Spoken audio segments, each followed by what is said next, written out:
Hindi ka pa sa pumunta mo. So guys, good evening.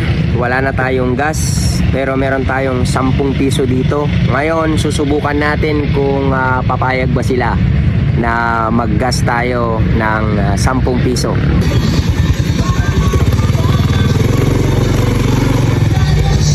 Gagaw mo kami.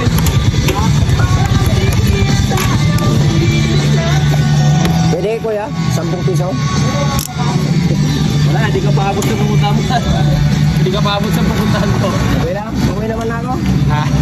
Okay lang.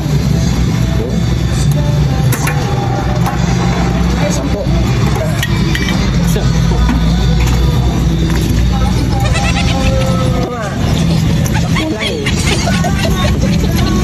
Yun lang. Opo.